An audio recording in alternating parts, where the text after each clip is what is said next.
Hi everyone, আমি বানাবো মোচার ধোকা।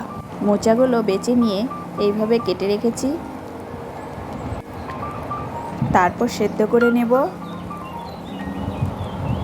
সেদ্ধ করে নেওয়ার পর এটার মধ্যে ডাল বাটা, চালের গুঁড়ো, হলুদ, লবণ, ঝালের গুঁড়ো, একটু মিষ্টি দিয়ে ভালো করে মেখে নিব। তারপর এর মধ্যে কাঁচা পেঁয়াজ দিয়ে আবার একটু মেখে নিব।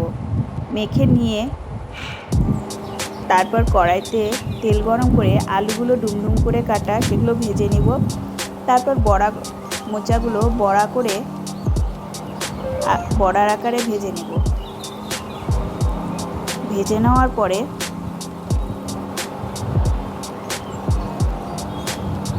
জিরা সম্বারা দিব, তেজপাতা দেব,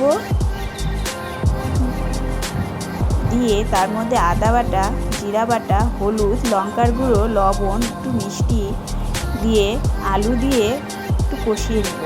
কষিয়ে নেওয়ার পর একটু জল দিয়ে তারপর বড়াগুলো ছেড়ে দেব। লাস্টে একটু ঘি, গরম মশলা দিয়ে নামিয়ে নেব। কমপ্লিট। টাটা।